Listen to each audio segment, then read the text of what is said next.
Arteta! What a strike! What a screamer! Zola! And a fantastic goal!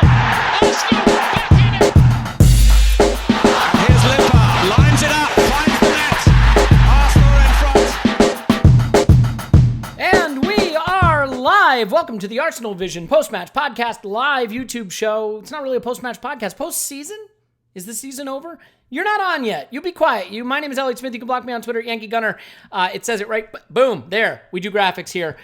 So let's introduce the guy who already talked before he was introduced, and that is Scott. You can find him on Twitter at _that_crab. Hello, Scott. Yeah! You got anything fun? Oh my gosh, you're always so small. Now look how big you are. You're big. You're too big. You're too big, big boy. Okay, there we go. God. Yeah, all right. So We're off to a great start. yeah, we are always off to a great start. You know what they say about being too big? Do you know what they say about being too big? Tell me. No, I don't know. I was kind Oh, of okay. hoping you could tell me. I have no idea.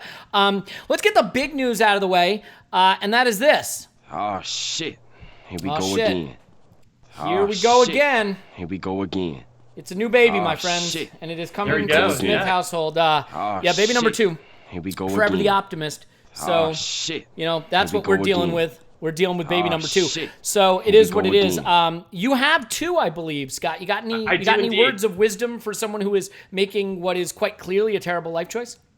I feel like the second one's not as hard because especially if they're somewhat close in age, they play together, they entertain themselves. Yeah, so it makes it a little bit easier. Plus, you got most of the stuff already. You kind of know what you're doing. You're a pro by that time, so it's easy.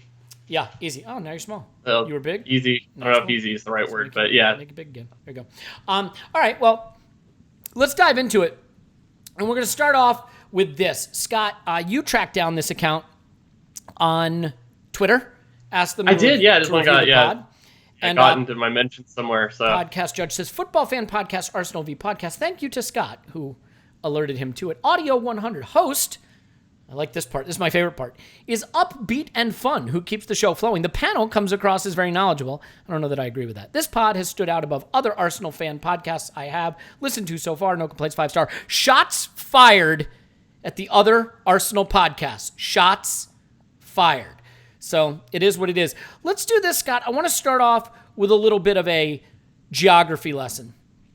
All right.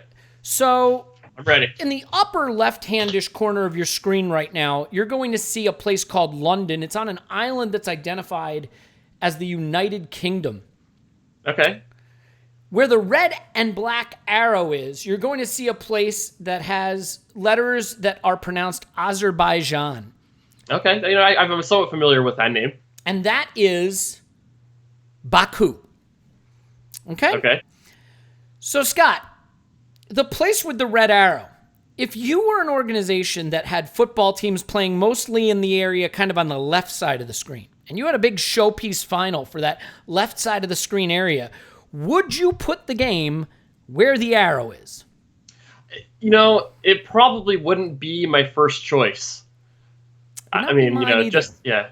Yeah, I mean, I probably, I understand, wanting to, move it around. You don't want it always in the same couple places. But, you probably want it a little bit closer to, where the vast majority of your teams are. And you want it to be a little bit easier of a place to be able to travel to. And, I guess this is probably the one that's going to come off a little bit more controversial. But you want almost everybody, regardless on nationality, to be able to go there and be able to play in the actual match. Well, I'm glad without, you brought that feeling up. like, life threatened. I'm glad you brought that up because I have a man on the screen right now who I think is probably going to be a little disappointed about the fact that the final is in Baku. It is Henrik Mkhitaryan. All kidding aside for a second, Scott, I mean, what's your take on this? The idea that there is a pretty significant Arsenal player who cannot go play, or as far as we know right now, the latest news is he cannot go play in the final. I mean, first of all, just your take on it from a UEFA standpoint, and then what you think it actually means to Arsenal. Yeah, I mean, well, to me, that's just bad. I mean, I don't know it's bad. really how you can really justify that. It's just, I'm really at a loss of words. this should be a place where everybody should be able to go to. You shouldn't, and the other thing too, it's not just, the Mkhitaryan is, not going to be able to be there because, with someone like that, you might be able to get him like extra protection, do some sort of security stuff. But there's going to be Arsenal fans that, because, they are of Armenian descent, that they aren't going to be able to get visas to even be able to come into the country. Because I don't think that would have been the problem for Mkhitaryan. I'm sure the government would have given him a visa. It's just, would he have been safe to travel there? UEFA is saying that they can't guarantee that. But, there's Arsenal fans that are not even going to be able to get a visa to go into the country, which is, just right there. That's bad and probably should be disqualifying as a place to be able to hold your final for one of your two main events. Yeah, it's not great. I guess, did you happen to see what happened in Chelsea last night too? They were in New England. In the United States, which I'm reliably informed is very far from Baku. In fact, here, let's make sure we're right about that. Do you even see United States on the screen here? I didn't. I think they're left of that big blue part on the left side. So they were in the United States, and they wound up getting an injury to Ruben Loftus-Cheek. He ruptured his Achilles. As much as we want Chelsea to be weakened, that sucks. You hate to hear that. But, what were they thinking? That's the kind of thing Arsenal does. Go play a friendly halfway around the world with yours. He started everyone. Eden Hazard started. I mean, is this like a sackable offense? If this was Arsenal, would we be calling for blood? So, yeah, I don't know. I mean, there must have been some sort of clause in the contract saying that there had to be a certain number of first team players or something like that, because there is no way, with a final coming up, so what, it's, next week or, in 10 days or so. And it's just there's no way that there should be anything close to, first team players going there. They should have sent the youth squad and just canceled it. I mean, I guess it's probably too late to cancel it, but yeah, it was just all sorts of bad. I know, just for kind of shits and giggles, I was, kind of taking a look at, how long it would take for, me to travel over to Baku. And, surprisingly, I could actually get to Baku with only having to take one stop here from San Francisco, on Lufthansa. And it was still an 18-hour flight to get there. I guess, they're in, Boston, so that may be 5 hours shorter, but still, that's a good 13, 14 hours of travel time just to get over there. It's all sorts of crazy to think that that's something you want to do to your body, at this kind of time. You know what's a crazy thing to do to your body? Oh, shit. This. Tell me. Go again. Don't do this to your body. Shit. My wife did Here this we go to her. again. To be fair, I'd like to think that I was involved. But Here we go again. who can say? I found out after a 21-day shit. trip Here of we go travel in again. April, so you never know. Shit. So let's do this. First of all, get involved in the chat. In the chat, it's somewhere on the screen that you're watching. I don't know where that is, but get involved in the chat. And a lot of requests for Paul and Clive and Tim, and more importantly, I would say not us. What I can tell you is I'm stuck with him. I'm here. It is what it is. You bargain for this, is what you sign up for.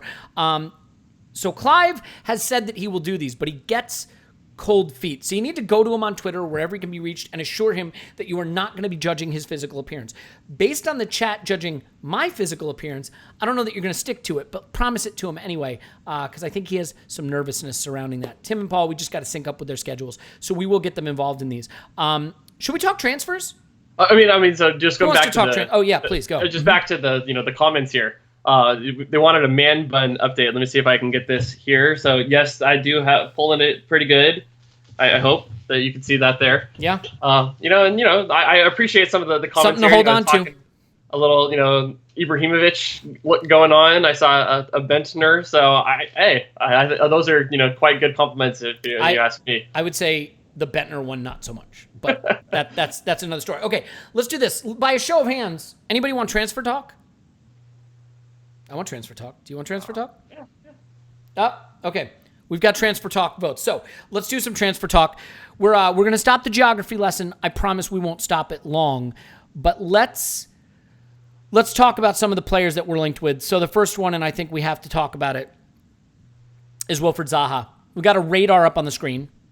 For those of you who aren't familiar with these graphics, Scott creates some of them. I think StatsBomb was one of the first to popularize them, Ted Knutson's company. But Scott, you do great spider graphs like this. In fact, you put them up for free on our Patreon Discord. So if anyone signs up for Patreon and gets in the Discord, you'll see stuff like this, and you can request them, and Scott puts them up. So first of all, for anyone who's new to looking at these kind of graphics, let's talk about what they mean. So I'm going to unfortunately get Henrik Mkhitaryan's upset face off the screen, and we'll look at Zaha. How do you read this kind of graphic? What is it showing us, and how do you read it? All right, so just a quick kind of, going over what they mean. So the distance from the center is essentially the percentile rank. Going, further out from the center is essentially a better player. And, when I'm looking at these, it's based on data that is going back to the 2011-12 season.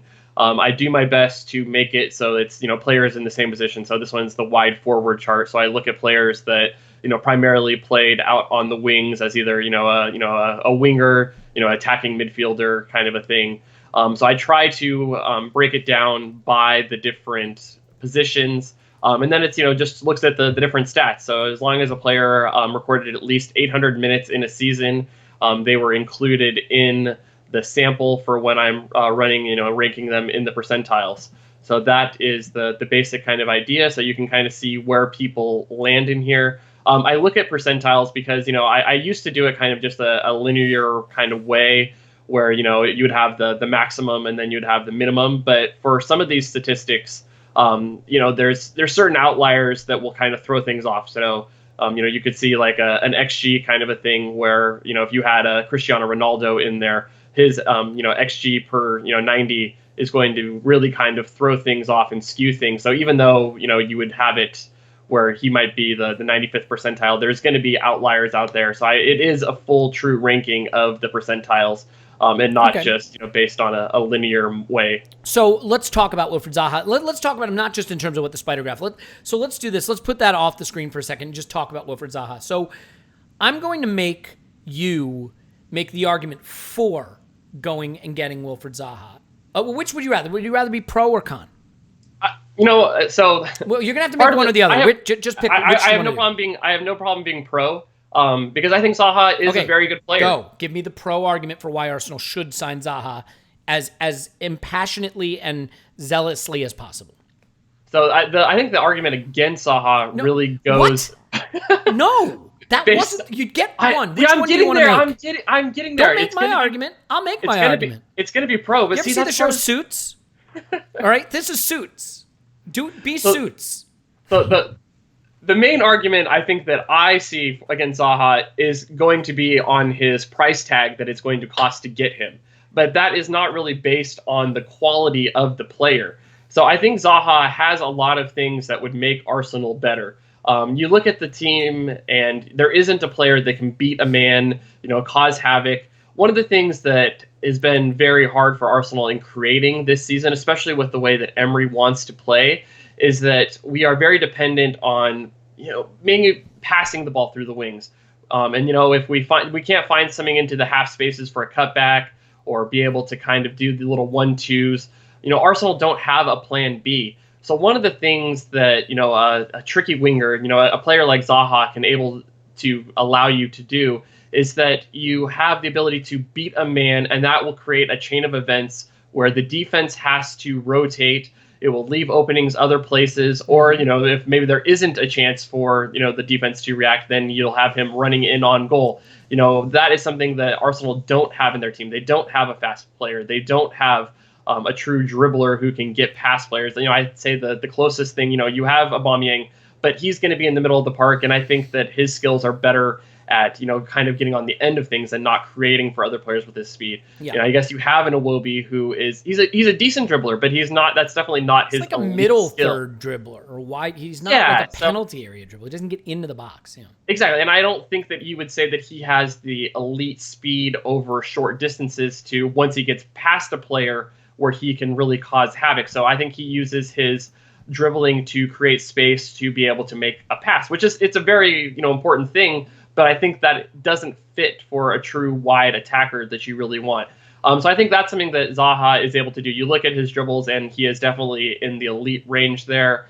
His crossing isn't bad. He doesn't complete a ton of crosses, but he completes them at a fairly high percentage. So I don't think that Arsenal really needs to switch to being a crossing-heavy team, but I think he does okay. His shots are, above average. XG is a little bit Am I poor going to do my on the suits shot thing? selection. Are you going to do Yeah, both all right, sides of you the get your suits chance. thing?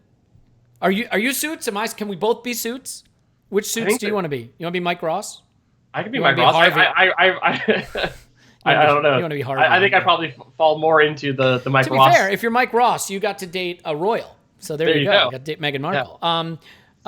For those who don't know what Suits is, that's fine.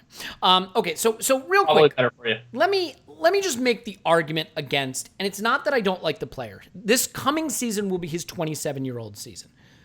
Aubameyang's pushing 30. Lacazette's going into a 27 season. Ozil over 30. Mkhitaryan over 30. Socrates over 30. Koscielny over 30. Xhaka going into a 27-year-old season. Like, these are all players that, if they stay for another 3 seasons, have no or limited sell-on value. If we buy Zaha for the inflated Premier League transfer fee that he's going to command, and Palace is saying 100 million, which obviously, if that's the case, it's a non-starter. But even if it's 50 million, you buy him at 50 million going into his 27-year-old season. 3 seasons from now in his 30-year-old season, you're not getting that back. And he is a player whose best season is this season with 10 goals scored, but it's 10 goals scored on, I believe, 6 expected goals. So he's not a massive goal threat. Compare that with Iwobi, who had 3 goals. It's a step up. But I want to give you a potential comparison.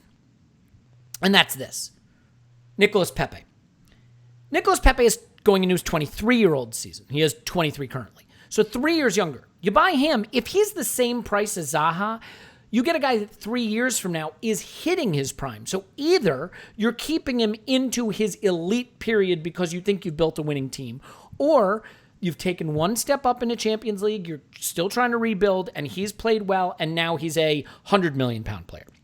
Or if he's been just okay, he still has resale value. If Zaha comes to you and he flops, or is just mediocre, you've got a mediocre winger for 50 million until he's 30, who's not going anywhere and not going to get your money back. Pepe is probably going to be worth something. He seems to have a little more end product. His 20 goals, quite good, came on, roughly 20 expected goals. So, he's a guy who is a repeated goal-scoring threat. So again, for me, Scott, this is not a Zaha criticism. It is a squad-building philosophy that says, if I'm going to play a massive premium for a prime player, you know what I would say, Scott? I said that on the podcast. Zaha is a guy that if we were one good output winger away from being a title contender, you say, go get him. He's in prime. Exactly. He's league proven. He gets you 10, 12 goals. That puts you over the edge to do it. But we're not close to being contenders. So I think we have to be a little more speculative, think a little more long-term, and Pepe to me strikes me as that option. So is that really the fair argument against Zaha? Just that for where we are in our squad building and what he's going to cost, he's just not what we need now? Yeah, I very much agree with that. So I think that's kind of the main argument, and really kinds of puts him out of the picture, because the big thing with Premier League Premier League teams right now is because there is so much TV money that teams really don't feel the pressure to be able to sell players. So that, it demands a premium to be able to get people to go. And then the other thing that also is kind of working against Zaha is that English players in general just have a premium that's put on them, because there is the requirement for a certain number of homegrown players that have to be in the squad. So given those, you're going to pay more for English players, especially if they're coming from English clubs. So it's not that Zaha is a bad player. It's just, given the opportunity cost, especially given Arsenal's budget this summer, it's not really something that I think makes sense. It's not a knock on Zaha. I just think it is more, kind of looking at what Arsenal have, and the situation that they're in. It doesn't make sense.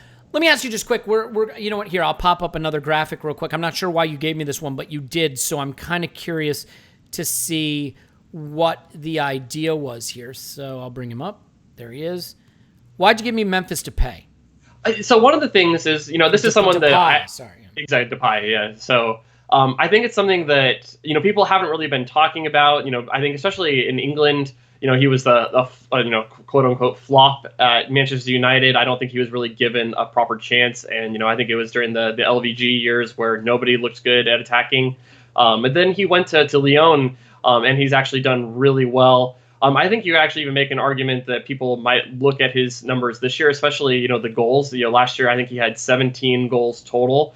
And, looked at this year and it's like, oh, maybe he's not quite as good as he was. I think this would be actually if I was advising Arsenal, that this might be kind of a buy low kind of a player. He's right at that 25. So, even if you get him for 2 or 3 years, he still has, resale value because he'd be, at the same 27, 28 where, player, you may not be able to get him in as a huge kind of a transfer fee like you might with, Pepe, but, he still has value to Arsenal. Or you can, continue to, if he's a good player, continue to play him. I mean, and that's something that, he's a guy that you could get a good 5 to 6 years out of without it. You don't worry too much, I guess, about a transfer fee at that point if you get a 5 to 6 good years out of a player. I guess, this is all, grain of salt. Transfer market has him, I think, about $40 million market value. And that's a lot better for Arsenal in their range because I know Pepe, you're probably going to look at 50 plus million probably, and you're going to be really competing with some of the top guys. So that's kind of the thing where Arsenal need to be kind of looking at. Yeah, it's funny. There's just something about once a player flops or disappoints in the Premier League, there's this attitude like he can never make it again. But you look at what Depay is doing, and what he did before United, and like United have been kind of a mess. And when he was there, they were kind of a mess. And maybe it was just the wrong time for that player and his development to be there. Now, I'm not saying he's great, but that's a player that people wrote off who has rehabilitated his career in a major way. I mean, you kind of look at that same thing happened with, Mo Salah, where he went, he couldn't cut it at Chelsea the first time he was there. And then he went to Roma. And his numbers at Roma did not really indicate that this was going to be what he is when he came to Liverpool. He was a good, above average, but below elite kind of player. So I think that, you have that chance with Depay as well, where, he's a good, but not great, probably not just below the elite, but I think he's still a good player. And that's something that, I think Arsenal need to be looking in that range and, hope to hit on some of these guys that are, still in that range where they can improve and that aren't crazy expensive. Just real quick, some people are asking, I want to get to transfer speculation about players out too, because there's some of that happening. And of course, we have a special guest that will appear down the road just in a bit. There we go.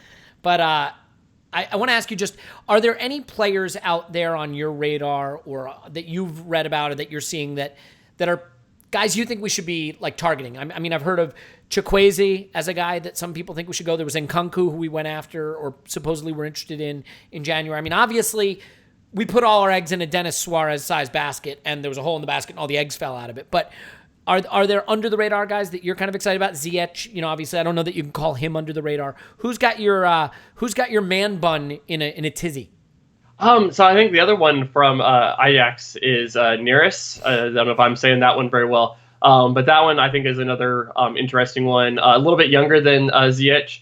I think that's a good one. If we're looking for a wide player, there's a lot of good attacking wide talent out there.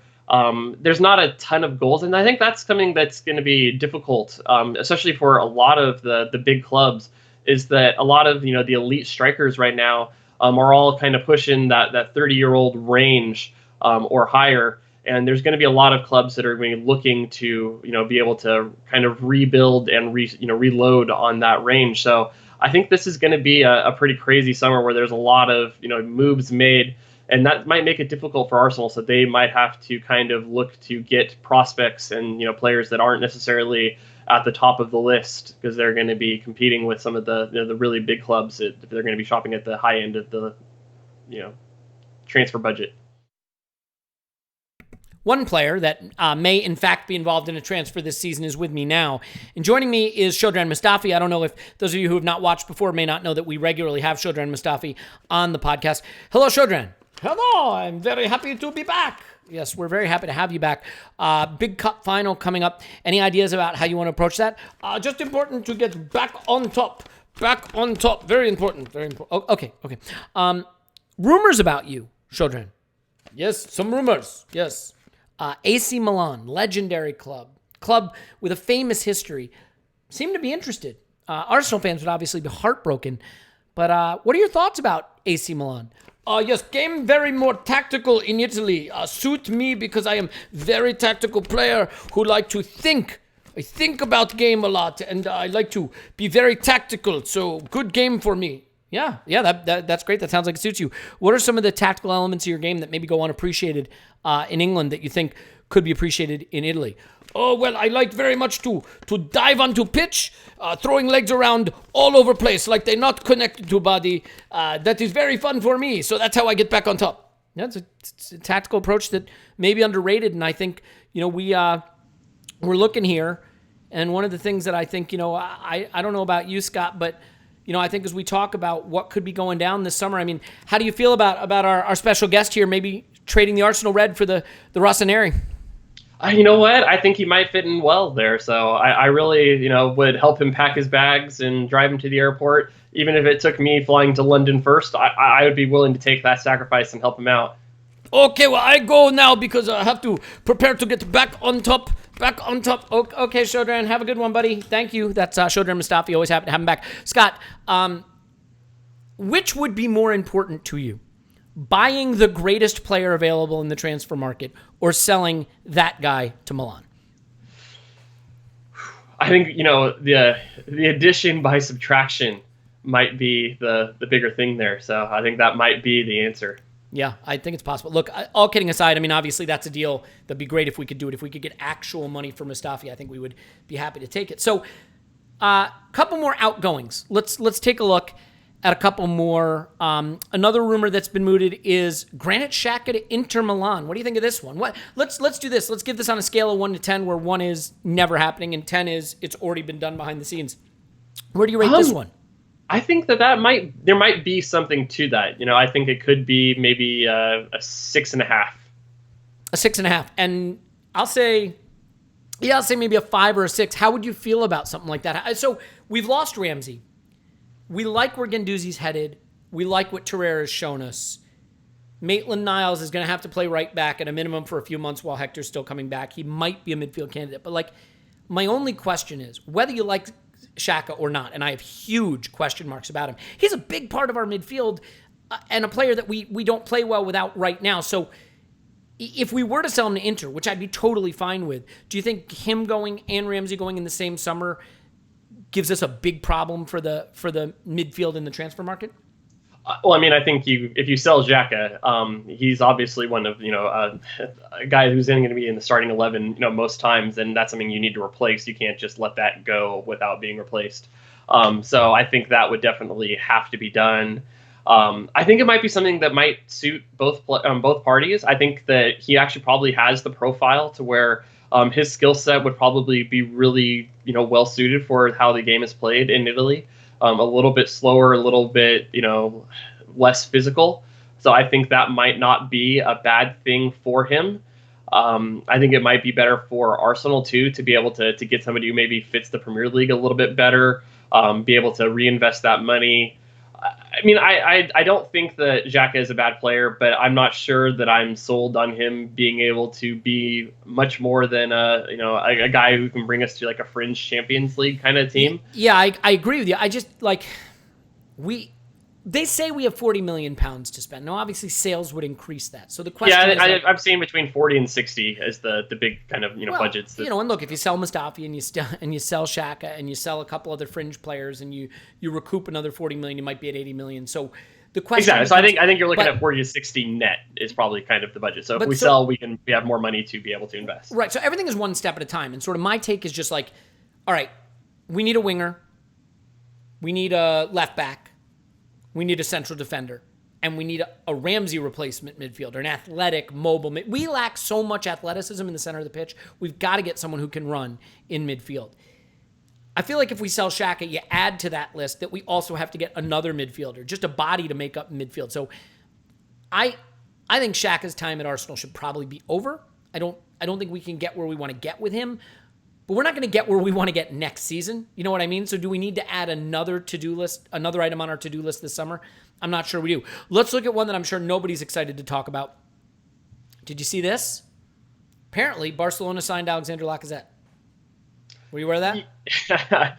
they signed all sorts of players is what I heard. Tony Adams, yeah. Steve Bolt, they signed them all. So kidding aside, obviously when people saw this, there was a little bit of concern, but I've been in a lot of Twitter debates, which is just basically saying I've been on Twitter. How do you feel about the idea of Lacazette being sold to a place like Barca? And what would the kind of fee need to be for you to feel that it was the right move for Arsenal? So, I was talking about this the other day, and I don't think there's really anybody on or in the Arsenal squad that I would really say is untouchable. Untouchable? Yeah. Yeah, I mean, there's some players that I'd be willing to go or let go for, maybe the market price or below the marketplace just to, kind of see them go and have money to reinvest. And then there's certain players that, it would really need to be a fee that, made a lot of sense where, it's, you take the money and, even if you would hate to see the player leave, you kind of realize that where Arsenal are right now in the rebuilding cycle, this isn't a team that is built to win next season. I would say that right now, given where we are within, the competition, that we are probably we are very much in that 5th, 6th range. Maybe you could say we're 4th best team, but we are basically going to be fighting with, 2 to 3 other teams to be able to get into the top 4. So we're definitely not a lock in that situation to where, next year it's, all ready to go. So I think that it's something that if we look at, is he going to be part of the next great Arsenal team? Probably not. We're still probably a good 3 seasons away from really being able to say that this is something that we're building towards. So you hate to see him go. A team comes in and offers us a lot of money. You got to let him go. I think that's right. Look, I mean, I think ultimately, I agree with you. There's no one in the team that's unsellable right now. Because let's say we win the Cup final and we're into the Champions League. That would be great. If we don't win the Cup final, awful. But if we don't win the Cup final, then we are a Europa League team again that's basically the 5th or 6th best team in the league. So the goal is to build us to not just get into the Champions League, but to be a team that can sustain a run in the Champions League and make a run at a title. We're not going to do that next season, realistically. So what we have to start to do is transform this squad from one that is an aging also ran to one that can compete. Well, Aubameyang, Ozil, Mkhitaryan, Socrates, Koscielny, all 30 or over. Lacazette, the contract, he's going into his 27-year-old season. Xhaka as well, right? We are not a young team. We're not built for the future. Torreira's for the future. Guendouzi's for the future. Iwobi, I don't know that he's going to get us where we need to go as a wide forward, maybe somewhere else. Do we bring in Reece Nelsons or Saka's or Nketiah's to play a role? The question is, what do we have to do to get from where we are now, which isn't close, 30 points off the top and not even in the CL, to being able to make a run in the CL and make a run at a title? And I think everybody agrees that step, there's an incremental step. There's a step between where we are and that one, right, Scott? So, to me, that step is sell any major asset you can right now that gets a big value. If there's if there's an 80 million pound offer for an Aubameyang or Lacazette, you just do it. Because even though we'll be worse probably, even though it hurts, I'd hate to see them go. If you can bring in a young left back, a young athletic midfielder, a young goal-scoring winger with the money you raise from that one sale, then you can start to look and say, all right, we have the basis for a squad that could be relevant, maybe not next season, but in 2 or 3 seasons. Because in your opinion, is there any summer transfer window this summer that makes us a contender for the CL or the Premier League next season? I don't think there's anything, especially given our budget. They're not going to go out and spend $300 million net. I mean, that's really probably what it would take to even come realistically where we're challenging Liverpool, let alone Manchester City. So I don't see any realistic chance for that happening next season. I think you could probably make a case that we could fight for in that 3rd, 4th range again, like we did this year. It would probably take everything falling right. Everything almost did fall right for Arsenal this season because, you looked at our stats and we were closer to the 6th best team than the 3rd best team. But, in the table, we were almost there. So it took, things falling right, the other teams absolutely stumbling, injury crisis at, Tottenham, Chelsea going through, where they had the new manager and they just kind of went through a middle of the season where they just didn't listen to him, didn't really kind of just threw down tools. Great. And it was great. Exactly. So it took those situations to happen. Manchester United, going through Jose and then Ole at the end, kind of going through. So it took maybe with a Darren Fletcher as technical director kicker. Exactly. So there was a number of things that happened this season to get Arsenal somewhat close to being able to qualify for the Champions League, even though the true talent level of the team probably didn't really justify where they finished, or how close they came to finishing there. We probably finished in the right spot. 5th place is probably about what this team was at the start of the season. So can you bet on all that stuff again? Maybe. I mean, I guess Chelsea, looking at a transfer ban, Manchester United are still probably going to be dysfunctional. But, Spurs actually might have money to spend, seeing as they, are in the Champions League final, and that's going to be a huge windfall for them. So I imagine that they'll probably sign some players. But I still think that, going into it, Arsenal are going to be right about that 5th best team. Yeah. So there's no guarantee right now that Arsenal are going to be in that top 4.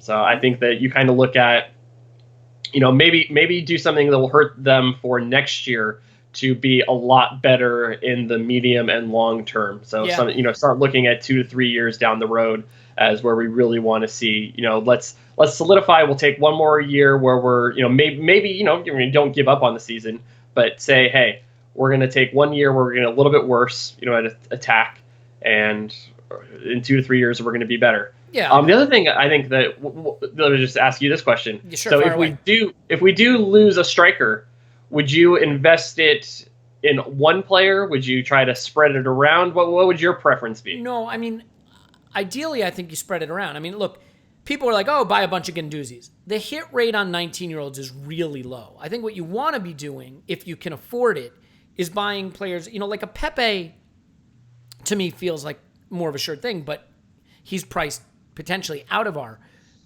range. I think it would be great to find a happy medium where if we got an a 70 million pound offer for a Lacazette, can you turn that into an attacking wide player and a young left back or an athletic midfielder? Could you get Nkunku and Chukwueze for what you get in return for Lacazette? Now, by the way, there are a lot of people in the messages saying like, Aubameyang and Lacazette are the best thing about the squad. Why would you sell that? And that is look, sometimes we talk about squad building like it's all just an exercise. We have to live through this shit. We have to live through the good seasons and the bad seasons. This season, I mean, it was new because we had a new manager. It wasn't a hell of a lot of fun. I don't want to just be mediocre, but like if you don't, this is the whole delay, like instant gratification argument, right? Like keeping Lacazette and Aubameyang allows us to still have some fun, but it may also consign us to mediocrity longer term. So if I said to you, like, we're going to sell Lacazette and we're going to buy some young players, and next season's going to be worse than this one, but 3 seasons from now, we're going to be competing for titles and going deep in the Champions League as a result of this squad turnover. I think you have to take that, but it's not going to be fun getting there. Scott, I just don't know that there's a fun way to get where we need to go. Let's put a pin in transfers for a minute. And let's go back to the map. Geography. Everybody loves it. Everybody loves a bit of geography. This is geography lesson. This is what you came for. Do you see the arrow? It's Azerbaijan. Baku. The land of fire. A place where not even 6,000 Arsenal fans are going to make the trip to go see our European Cup final, the first in 20 years. That's great. I don't know, if that doesn't say that UEFA nailed it, I don't know what does. The fact that we can't even get 6,000 fans to a European Cup final. Do you see London on the map? I do. They're not close. That's a long way. That's like if you create, if you're of a certain age, you remember what mixtapes are. Scott, are you young old enough to remember what a mixtape is? I do. I remember, making them. You had the double kind of things going on. A lot of mixtapes to make that road trip. So let's do this. And I don't think it's necessarily the distance that's necessarily the problem. It's just the infrastructure for Azerbaijan. There's no direct flights there. You're gonna have to connect somewhere, and it doesn't seem to be easy. So it's like in Istanbul. You can get there. Istanbul. It's not that much. It's not that much. Istanbul. Yeah, don't. Yeah. Did it used to be Constantinople? There we go. Thank you. Okay, anyway, walk us through what we're seeing. This is the quad box of prediction goodness. You've got Chelsea as 52% winners overall, 10% win, extra time odds, 10% chance to win in extra time, 39% chance to win in regulation, 25% chance extra time, 35% for Arsenal to win regulation, then goals scored a little small and not super easy to see. From what I see on the goals scored prediction, Scott, you've got some percentage chance that there are 7 goals scored. Is that correct? Yeah, exactly. It is not 0. Shouldn't it? And that's 7 for both teams? That's 7 for both teams. So I don't know the exact number there, but it's definitely going to be, in the. So you're saying there's a chance .gif there, like, are we maybe underestimating the possibility of a 7-7 in extra time here? Could we get a 7-5, a repeat of the Arsenal Reading Carling Cup game? It certainly is something that the simulation says is possible. Yeah, it happened once in the 10,000 times that I simulated it. So it's definitely something that could happen. By the way, just got I think it was Jesse Simpson just said they might as well have this game in Iraq, and I should point out Azerbaijan, that red arrow, fairly close to Iran. Anyone know anything going on with Iran right now? Yeah, everything seems to be fine there. No problems at all. Seems fine. No issues. Not worried at all. Okay. Cool. Just double checking. So, all right, let's go to the single graphic here. Let's talk about this game just really quickly, and we'll wrap up here pretty soon. But you've got us at a 47.5%. I think a lot of Arsenal fans maybe deludedly or accurately think of us as favorites for this game. I don't rate Chelsea particularly highly. Why does your model like Chelsea, and what's your gut tell you? I don't want to know about your numbers. I want to hear what's in your gut. I want to see your gut. I want you to cut your gut open and put it on camera and have it tell me what it thinks is going to happen. Well, I mean, I think you can just look at the Premier League table and see that Chelsea finished above Arsenal. I mean, if we had beaten Brighton, if we didn't. So you make a strong point. All right, talk me through what your gut I think just based on that, there was 38 games were played in the Premier League, and Chelsea earned more points over that time. So I'm not saying that, I think agreed that it's not going to be like a huge favorite either way, but Chelsea did earn more points in the same competition. So I think that giving them the slight nod as the favorites is probably right. I think that, you look at the matches that Arsenal played against them, and, it was the 1 win apiece, but I think Arsenal were probably the better team over those 2 matches. So I think that that's about right. I think it's about a 50-50. I think that, Chelsea have been able to play better as of late. Look at their actual numbers, and they are better than Arsenal.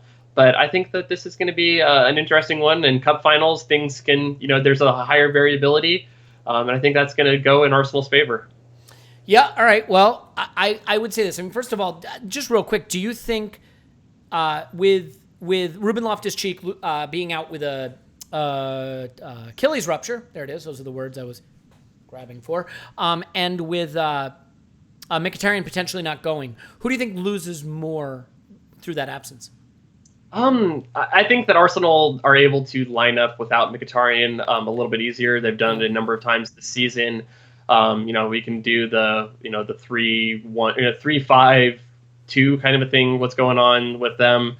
Look, Loftus-Cheek has actually looked pretty good over the last couple of games for Chelsea. So that might be a bigger loss for them. I guess that means they're going to be, Willian or Pedro, I guess, on the right with Hazard to the left. And, is it going to be Giroud or Higuain in the center? It'll be interesting to see how everything works out for them. Yeah. So here's my take on the Mkhitaryan Ruben Loftus-Cheek thing. Like, I think overall, them losing Loftus-Cheek, who's been pretty good for them lately, is probably a bigger loss, except that, like, if I said to you we need a goal and someone has to come in off the bench and score one, there are a lot of things about Iwobi you can like. Polarizing player. Goals. He doesn't score goals. He has 3 goals all season. 1 was a wonky tap-in. So, like, the problem I really have with it is Mkhitaryan, for better or worse, can score a goal. Like, he does have the ability to score a goal. He has scored in Europa League. He's a guy who can come in off the bench and give us goals. Without Mkhitaryan, if you need a goal late, like, it's Nketiah, right? I mean, is there any other player that if we're down a goal and there's 10 minutes to go, he's going to bring in off the bench and you think that guy's got a goal in him? I mean, yeah. I mean, you look at that, and I think Mkhitaryan's probably the number 1 choice. But I guess it's going to be, Eddie probably now as the main guy. If we're looking for a goal off the bench, that's going to be the option. Yeah. I mean, and the other thing too is that he is a creative player. He's an incredibly frustrating player. Yeah. In the sense he's just inconsistent. He's super sloppy with the easy. Like, he lost us the. Was it the Palace? Yeah, was it the Palace game? The one? No, Brighton. The one where he gave up. Yeah, where he gave up that ball. Xhaka gives up and the then penalty, but the pass he makes that creates the counterattack for them is just a simple pass out to the right with like a 4-on-2 counter and he doesn't complete it. But then he can score goals from outside the box first time. So he's just a very inconsistent player. You think about the chance that he created for Aubameyang in the final day of the season against Burnley. Like, who else on Arsenal really going to do that outside of, Ozil? Like, that's something that, he comes on and he's got that ability to create as well as score. So he can do amazing things, and he can do some absolutely boneheaded decisions as well. So he's a frustrating player. Yeah. I just want to emphasize, and this is for Christophe Sertelet. I am probably less worried about Giroud. I don't think Giroud scoring is a big concern, although Giroud could be a problem on set pieces. Giroud. Oui, je parle français très bien. C'est possible. Je peux parler français un peu, mais pas maintenant. Anyway. That's actually pretty sexy when you speak French. Oh, merci, monsieur. Je suis très jolie, oui. Anyway, all right, so enough of that. I think that the issue you have is we've actually matched up pretty well against Chelsea, but I think against Chelsea, where you want to attack them is in those wide spaces, right? In the channels and getting him by. I don't know if Marcus Alonso will start. Do you think it'll be Emerson over Alonso? They started Emerson in their semifinal. When we've played against them with Alonso, we've really targeted that wing. Bellerin did it effectively. I could see Maitland-Niles doing it effectively. The only thing I kind of wish is this is a game where I would prefer to see one up top and two wide players, because I think you can really get at them in those wide spaces. And that's how we created all the chances in the Stamford Bridge game in the first half and how we beat them at the Emirates. Going with the two up top, we get a little narrower. It relies on the wing backs to give you width if you assume that we're going to go with a back three. And then you got to worry about what happens when Maitland-Niles is up the pitch and Hazard is coming the other way. So how do you see us trying to hurt them? And does that approach also leave us vulnerable to their most effective parts of the attacking space, which is the wide spaces? Because Higuain, Giroud, they're not going to run past anyone. They're not going to cause you a ton of pressure, in open space. But in those wide spaces, they have people that can really hurt you. Yeah, so I think that, so it's going to be kind of, you can attack them from wide, but if you overextend in those areas as well, they do have, Hazard, and I guess, the guys that they have on the right, they are probably very much in the, the Arsenal range right now, where it's just, they're past their prime. They're not really something that you worry about.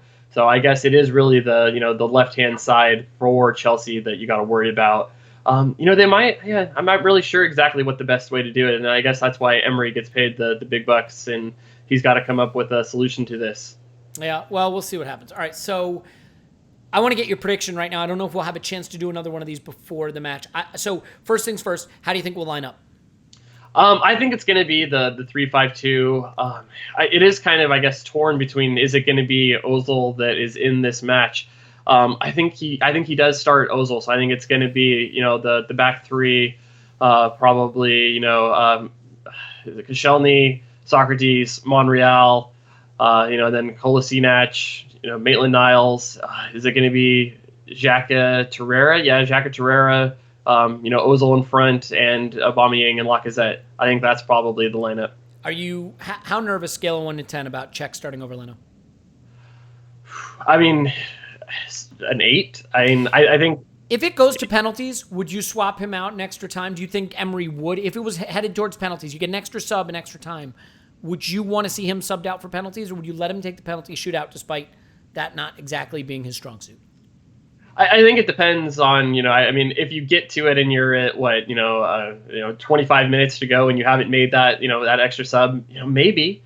I honestly don't know how good Leno is at saving penalties. I don't know what the difference is, between them. I haven't looked at, any sorts of numbers on, the penalty saving stats, but, I've seen Czech and it is not good. So I imagine that Leno can't be worse than that. So maybe you do it. That's a pretty cold-blooded move. And that's a really hard, puts a lot of pressure on the keeper who's coming in to, we're bringing you on just to save penalties and you have to do it. Yeah. Maybe it's too much pressure. I don't know. It's a really hard decision to make. We are getting some questions. Just break away from the game chat for a second just to get your take on this. A lot of interest on the chat about whether you would marry a Panther. So would you marry a Panther? No, I wouldn't. You wouldn't marry a Panther. No, I don't. I can imagine that there'd be lots of cuts. What are the pros and cons? What would you say? What are the cons of marrying a Panther? I don't think the conversation with a Panther would be all that stimulating. It's gonna shit. It's gonna shit in the house. Exactly. You took a Panther out on a date. I don't think a lot of restaurants would let you in. A lot of maiming. Yeah. So. But it might go out and bring you back fresh meat. That's true. It very well could. We got some deer here, so I could probably go out and hunt some deer. We got quite a bit of wild turkeys. So I don't know if this is relevant, but as they say about Sex Panther, 60% of the time it works every time. So we know that from Anchorman, which is canon. So I don't know. I think there are pros and cons to a Panther, but we'll just have to leave that unsolved mystery. I'm gonna say lineup for the game. Check, obviously. I wish he would go with a back four for this game. I really do. But we have been successful with the back three against Chelsea in recent memory, in a cup final, in the FA Cup. We were able to control the midfield with just two. Conte is out of this. Is that right, or potentially out? I cannot say either way. So I think if oh gosh, there's lots of people with thoughts about Panther marriage. Yeah, it might not be great for your genitals. That's fair. So I think back three. I think it's Socrates, Koscielny, Nacho, Kolasinac, Maitland-Niles. I think midfield two is Xhaka, Torreira, no question. And then Ozil, Aubameyang, Lacazette is probably it.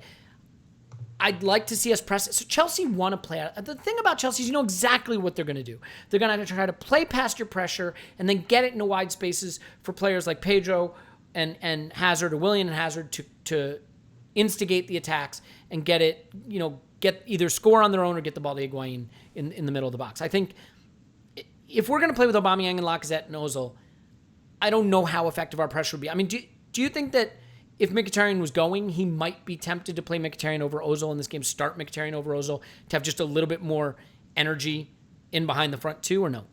I mean, if he's allowed to go, that is definitely something that I could see happening. I don't even think that. I think that he might even put Iwobi in over Ozil in this one, just to be able to get a little bit more, defensive solidity, because that's something that you're not going to get from Ozil. I was just checking here, and or is it news.london or football.london? Saying that Conte is definitely a doubt for the final. That was huge. It looks like he is, set to come back right at the day that it's set to come. So it's probably a game time decision. So. That'd be huge. What's your score prediction? I think Arsenal can do it. I think there's going to be some scores. I think it's going to be 3-2 to the Arsenal. You think Welbeck will make it? I don't think so. I mean, maybe to the bench. I don't know. Really, and then. Does he hasn't played. He hasn't even gotten under 23 game in his played. So here's what I see. You really bring him in. Like, I guess maybe he might be the sub that you bring in, if it goes to extra time and, you want something, maybe. Here's what I see. Emery forgets to name one player on his bench. He names a short bench by one player. And everybody's freaking out. It's a cup final. How did you forget to name a full bench? There's a spot on the bench. You didn't name a bench. It's a tense game, and we're level at full time, and it goes to extra time, and the board goes up in extra time, and is that Aaron Ramsey's music I hear? And Aaron Ramsey runs onto the pitch, tears off his training shirt like it's a WWE event, walks in and backheels 2 goals in extra time to win us the final 3-1 with 2 Aaron Ramsey backheel goals in extra time. That's what I see happening. I don't see any way it could play out any differently. So Scott, that's going to do it for me. That's all I got. You got anything else? We can come back and do another show where we do season review, letter grades for the manager and players, stuff like that. But we're running, 55 minutes already, so I think we should put a pin in it. We got a whole nother match to see. That'll definitely change all of our opinions on everyone. The entire season opinion is going to be based on what happens in the final. And where is that final, I ask you? It says here, Baku. It's there. It's that thing. That pin. By the way, I want to say something. No offense intended to our friends in Azerbaijan. Baku looks like a lovely coastal city. We're thrilled. Yeah, I was actually looking. I was looking just to mess beautiful. Around, and there's some nice hotels, reasonably priced. The criticism is that it is not logistically sensible for the UEFA member nations. Not that it is a bad place that doesn't deserve happiness. Let's face it, there are a lot of other places that probably deserve happiness less. So it is what it is. Scott, any final words? You want to tell everybody what they need to do, all that good stuff? Yeah, so, subscribe to our videos, get the notifications for when we do these live shows. It's fun. I enjoy it. I think Elliot has fun too. You get the Mustafi. He's always our special guest. He really comes in. So hit the subscribe button, hit the bell, get the notifications. Enjoy us. Yeah. Yep. All right, guys. That's Scott. You can find him on Twitter, _that_crab. My name's Elliot Smith. You can block me on Twitter at Yankee Gunner. Give us a 5-star review. In fact, give us a review like this guy. Podcast Judge Scott reached out to him and said, could you review our podcast? Said Football Fan Podcast, Arsenal V Podcast. Thank you, Scott. Audio 100 host is upbeat and fun. Yay. Who keeps the show flowing? The panel comes across very knowledgeable. Don't know about that. His pod stood out. I think I wasn't on the panel that day. Shots so fired at other Arsenal fan podcasts who are, by the way, clearly better. Anyway, we appreciate you being there. This is a lot of fun. Like doing these. Love the chat. Love having the chance. Mustafi wanted to send his love up the Arsenal. Big final coming up. We got a lot going on. So, yeah, like, subscribe, ding the bell, get the reminders, follow us on Twitter, subscribe to our Patreon. There's a Patreon episode coming out tomorrow that's going to be this kind of neat. The 4 best, the best of the Emirates era, best players, best game, best goal, worst players, worst game, worst goal, all that stuff coming out on Patreon tomorrow. The best of the Emirates era. So you'll like that. In any event, we love you, and we will talk to you most certainly after Arsenal 10, Chelsea 0.